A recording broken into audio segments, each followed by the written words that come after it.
Hello, everybody. Welcome to Premier League predictions round 37 with a small dusting of FA Cup. I'm here with the great Mikey Pentti-Smith. We're going to be looking at the penultimate round of Premier League football. It would be remiss, being Mikey's missus is going, not to mention the FA Cup final. So you do get a bonus game. No bonuses for me, Mikey, in the last round. You weren't great either, but you still thrashed me 4-1.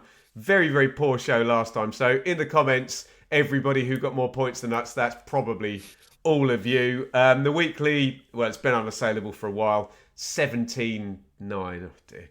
And 186 to 168, that's even stretched out as well. Mikey, are you ready for the bumper weekend, including the cup final? Yeah, and I like that the cup finals stand alone on Saturdays. We've got the two Friday night games, haven't we? And then Saturday switch to Sunday, and then two games on Tuesday night as well, and a game on Monday night. So yeah, lots of football over the next few days. It just involving Premier League teams, and that's forgetting the exciting playoffs that we also have. I was going to say Wimbledon and Notts County fans might have a bone to pick with you about that being the only football on Saturday, but it doesn't clash, does it? They're often running at 12:30. We have two Friday night games. You can tell it's post-season because I went into the green room in this recording literally not knowing what day it was, and Mikey said, "Ben, they're tomorrow. We don't have to miss them out. It's okay." So I guess have these been moved forward because of the Europe final?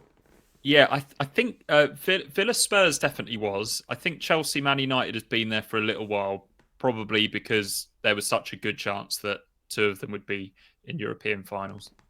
Okay. Well, do you want to dive in then, mate? Villa Spurs. When's the European final? Is it Wednesday next week? Wednesday night, the Europa League. So Got it. Okay. yeah, Friday night football under the lights at Villa Park. Villa had a incredible season in Europe, and it's Tottenham that are in the final. But this is a really good opponent, I think, for Villa, because they're just about on the outside looking in this race for the top five. But maybe a nice time to play this fixture as well for them, because they can move into that top five and put the pressure on the teams below them. They are missing a few players though. Rashford and Ramsey are definitely out. Tielemans is potentially out as well. He's a big miss for them. But for Spurs, yeah, Ange joked about wrapping players up in cotton wool for the final, but James Maddison and Dejan Kulusevski both injured, so not going to be a full strength Spurs team in the final, let alone in this game. So he's definitely going to have to rest a few players. So for that reason, despite the fact Spurs have won their last two against Villa, I'm going with a comfortable victory by 3-1 for Aston Villa. This is such a strange setup with Spurs, isn't it? They could literally win a trophy next week, and then it's like, right, okay, now you can fire the manager, and everyone can move on to whatever the next thing you're doing is. And yeah, I'm going to predict a Villa win as well. I think even more so than usual, they're going to be distracted, and if Ange used that terminology, then we're not going to get a 1A Spurs team. By the way, kudos to James Maddison and Harry Maguire for turning up to watch the teams that propelled them into football in the EFL playoffs. I thought that was brilliant from both of them. You've gone 3-1, Mikey. I'll go for a quiet one. If there's not going to be much challenge from Spurs, then Villa might only need one goal to win this game, mightn't they? So I'll take a 1-0. And I'll move us on to Chelsea versus Manchester United, where I guess we're going to be saying pretty much the same thing, being they're the away team as well. They've got to travel. There's a potential struggle in this one. Chelsea they're back now after that defeat to Newcastle in the Champions League race, but they can obviously overtake Manchester City, who we're going to talk about in the cup final in a minute. So I'll back Chelsea. I was foolhardy to back Man United to beat West Ham last week. Completely wrong on that one. I think we both did, didn't we? Let's go 2-1 to the home side. Chelsea 2, Man United 1. Okay, yeah. I'm potentially being a little bit out there with this one. I'm going Chelsea 2, Manchester United 2. I think this is going to be a problematic game for Chelsea because they're missing Jackson, they're missing Sancho and Nkunku. So their attacking options are a little bit limited. Cole Palmer potentially playing as a false nine. Ready for a name drop, Ben? I met the Cole Palmer just yesterday. Did a shoot that's at a great Chelsea name training drop. ground. I And bloody love Cole Palmer. He's exactly how you expect him to be. And Yeah. possibly the realest interview I've ever seen where somebody wasn't trying to give Media polished answers. He was just saying the first thing that popped into his head, Brilliant. which can be quite amusing. But he's self-aware enough to know that some of the things that he says are a little bit silly. But he's a lovely guy and very, very polite. Where can we see that, Mikey? You can see that we'll see some of it on Premier League Preview tomorrow night or tomorrow evening before the Friday night game. So if you're on Sky Sports Premier League or you have TNT, you can have a quick look for that. Probably around 6:30 on Friday night. Brilliant. United, obviously, all eyes on the Europa League, but I don't know why. I just fancy them to get something at Stamford Bridge. Do you fancy an upset in the cup final where it is Palace versus Manchester City? Do I fancy one, Ben? Probably not. But am I going to predict one because I want it to happen? Yes. Yeah. Palace have just they've been brilliant in this competition. That semi-final performance against Aston Villa was just incredibly uplifting and so powerful. And they showed all of the ingredients of a team that can upset Manchester City. And what I'll say about City are a better side than Crystal Palace by some distance. They've got loads of fantastic players. They do have a few issues, and I think one of them being Erling Haaland being back and not quite being up to speed, and it completely changes the dynamic up front, and Marmoush maybe goes out wide. He looks lively off the bench at Southampton. Not many City players did. So I think this is a difficult one. It's what City could stroll it on that massive pitch at Wembley. They could get ahead and just hold Palace at an arm's length, but we've seen them struggle in cup finals before in recent years. So I'm backing Crystal Palace to win this 1-2-1. Amazing. Yeah, look, I'm obviously going to do exactly the same thing. Complete nonsense, heart overhead prediction. I'll try and acknowledge Man City being better I'll go for a 0-0, which then hopefully is Palace to win it in, well, although my normal take is extra time. Well, that means penalties. Well, it didn't in the playoffs the other night with a 123rd minute winner, but I'll go 0-0, and it normally means penalties. So we'll go for Palace to win on penalties, but all our predictions are over 90 minutes here. Everton versus Southampton.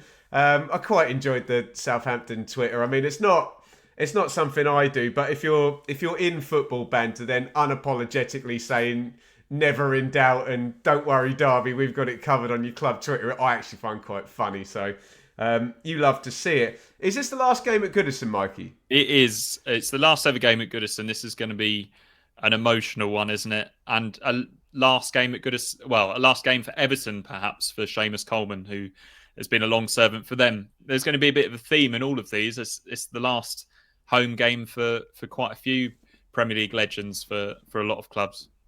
So Everton are obviously going to win with a last-minute goal. And take Hans Seggers out of the equation. I remember them avoiding relegation with a 3-2 win over Wimbledon with a Barry Horn goal, circa 94, 95. I think they might have then won the FA Cup under BFJ, the great Joe Royle. If I've got my seasons correct weeks later, when the FA Cup final actually used to be the last game of the season. But before I turn into old man yells at cloud mode, not accepting change. So I'll go Everton 3, Southampton 2. I'll play for a bonus point, and yeah, come on, let's give Goodison a great send-off.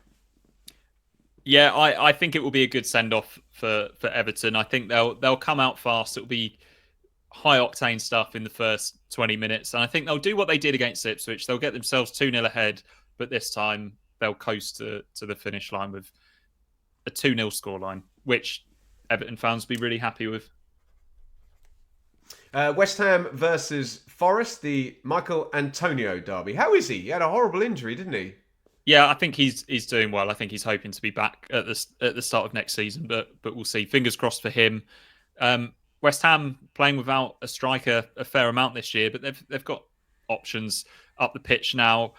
Thomas Souček and Jared Bowen have seemingly carried them at the attacking end for much of this season, and both of them scored in that impressive win for them last week at Old Trafford.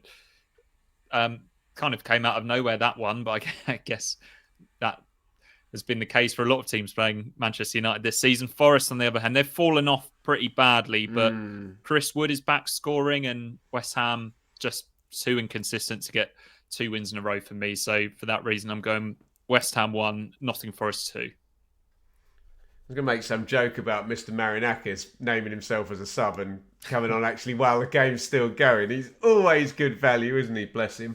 I don't want to do this because I've really enjoyed backing Forest all season, but I'm going to go for them to drop more points. I'm going to go for a draw. You've got the win covered, so any Forest fans who want to moan in the comments, don't, because Mikey predicted the win.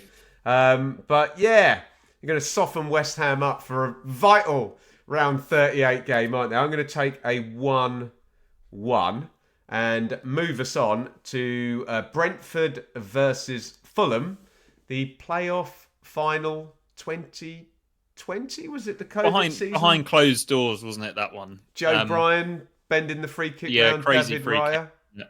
Yeah. It's been an incredible few weeks for Brentford, hasn't it? 4 wins in a row for the Bees.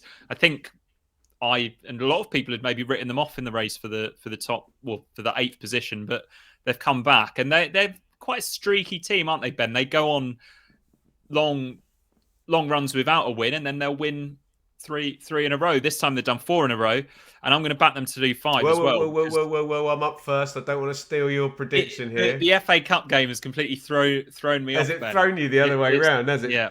Thrown him for a loop. I do little underlines here, Mikey, for whoever's going to go first. Can you see that? Yeah. But obviously, I didn't do prep. I didn't do prep for the format. FA Cup game, so.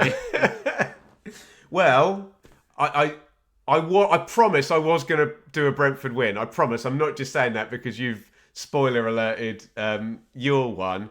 And yeah, similar reasons. There's a bit more of a sense that Fulham are heading for the beach and Brentford are, got the bit between their teeth to end the season. Oh God! See, now I'm thinking, what are you going to do so I don't do it? But I shouldn't think that way, should I? I'm going to go both teams to score. You're going to go both teams to score, right? Now I'm going to go 2-1. What have you got? Yeah, I've got Brentford 3, Fulham 2, which is definitely a more sensible choice for Brentford, isn't it? They've won their last 2 at home, scoring 4 goals. Sharda's really found himself in recent weeks and added more pace and more aerial power to their attack, and Burmo's just absolutely purring again, coming off the right. Fulham almost certainly out of the running, but this is a West London derby, and they would like to spoil the party. Right, here you go. Leicester versus Ipswich, and anyone with any money, get to your local bookmaker.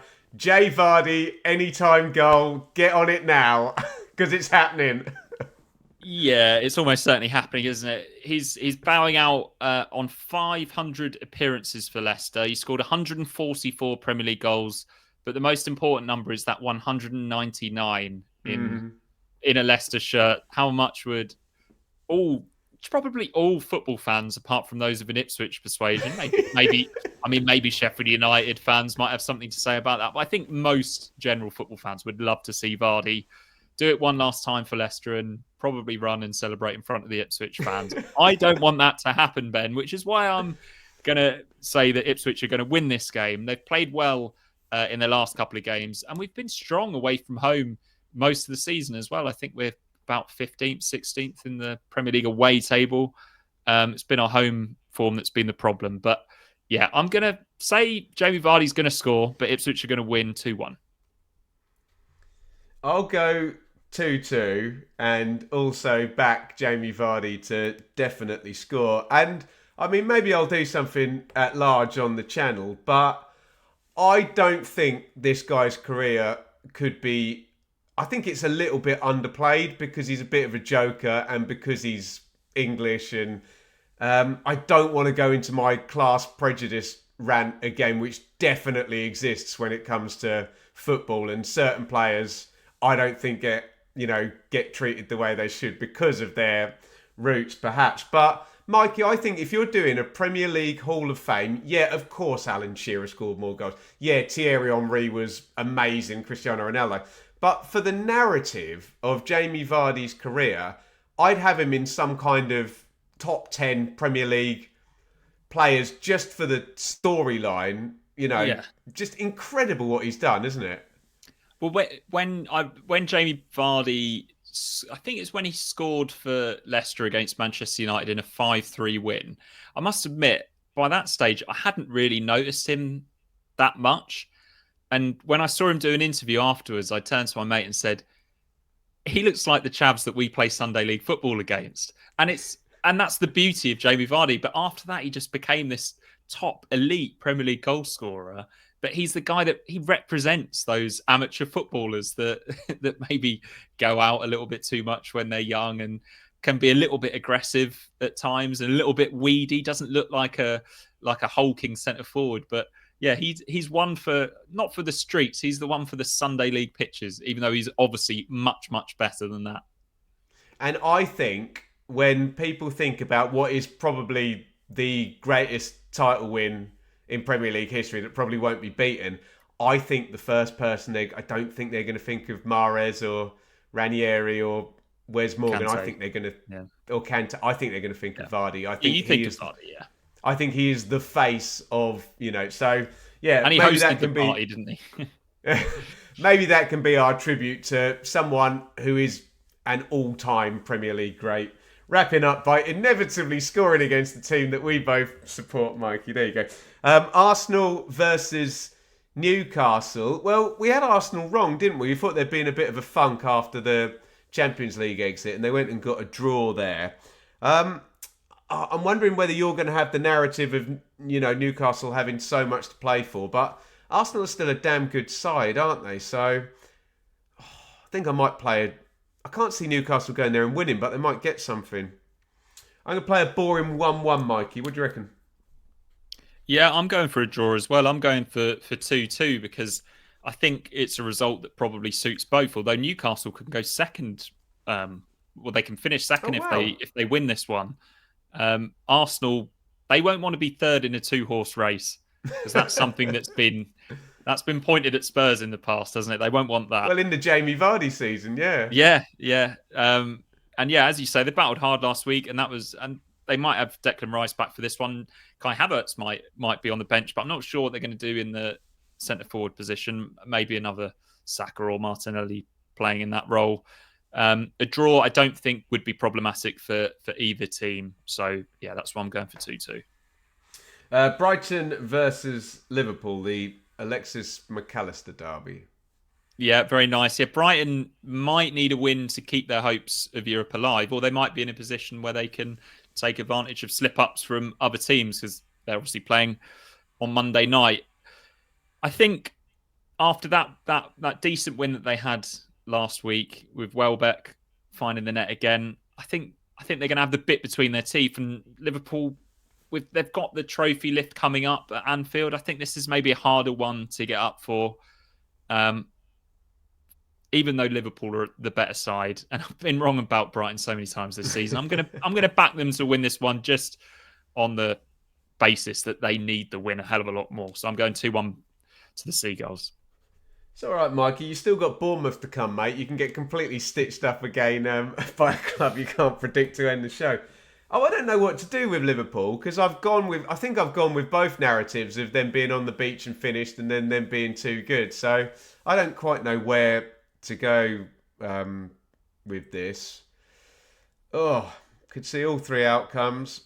I'll back Liverpool. They'll probably be wrong again. So you went 2-1 Brighton, yeah? Yep. I'll flip it. I'll go 2-1 Liverpool, so we've got both bases covered. As we move on to the second prediction for Crystal Palace, our triumphant FA Cup winners. Yeah, if everyone who likes football wants Jamie Vardy to score, surely they want Palace to win the FA Cup as well, don't they?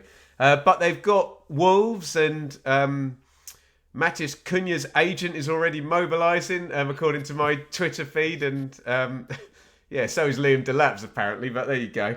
So I think I'm going to back Wolves for the after the Lord Mayor's show thing. I know Palace have been brilliant, and we tend to back them at home, especially in evening games, don't we? By the way, we go into Tuesday night here. I'll go 1-0 Wolves just for an after the Lord Mayor's show. Yeah, I've written after the Lord Mayor's show in my notes here. Farewell for Joel Ward, this one, Ben. Championship player who got himself into the Premier League and stayed there for a number of years. He's been there since Palace got promoted, of course. Wolves have lost their last 2, but they're still playing pretty well. But because it's up in the air, I'm going Palace 1, Wolves 1. And finally, FA Cup final losers, Manchester City versus the team that Mikey gets wrong the most, Bournemouth. Yeah, I think that Man City will bounce back from whatever result happens at Wembley, whether they win or lose. I expect them to win this game at home to Bournemouth because they might have to. If the other teams get good results over the weekend, there's going to be quite a bit of pressure on them here going into this home game of Bournemouth. We mentioned Seamus Coleman, we mentioned Joel Ward, we mentioned Jamie Vardy. It's Kevin De Bruyne's last game. Oh my God! Yes, he had for Manchester City. Just one of the all-time greats. Same bracket as Vardy, yeah. Footballer. Yeah, one of the best I've seen live. Incredible player. Going to be a huge loss for Man City. The draw at Southampton has put the spanner in the works, so I think that they're going to really be thinking about this game. They might even have half an eye on it late on in the cup final, and they could be sixth by kickoff, Ben. So they could also secure Champions League football with a win in this one if results go elsewhere in their favour. But Bournemouth, brilliant season. I found you impossible to predict. So maybe this is a good thing. I'm going for Man City to win this one 3-1. But I think that home defeat against Villa might have been the final nail in their European aspiration coffin. Is it okay to go for a ridiculous loose bonus point and a 3-3 in this one, Mikey? Of course it is, Ben. Go on. It's the sort of game. Do you remember the game between Man City and Palace in the league where Palace got, I think they were like 2-0 up at half time, weren't they? And maybe they were 2-0 up in the game. I don't know whether they went in at half time 2-0, but then it ends up, Man City get kind of stung into action. I want to acknowledge Bournemouth have stitched us up so many times, so I'll go for that. On Kevin De Bruyne, Mikey, the thing I always say about De Bruyne when I get asked about him is I went to a Manchester derby, right? And Bruno Fernandes was playing for Manchester United and Kevin De Bruyne was playing for Manchester City. And Fernandes was beautiful to watch, just very smooth, both feet, received the ball, quite quick and just looked like an amazing footballer, right?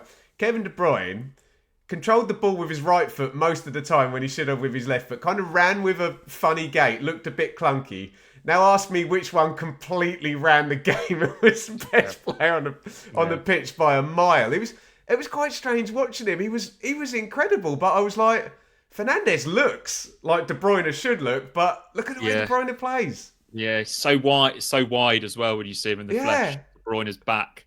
But yeah, just ridiculous player, isn't he?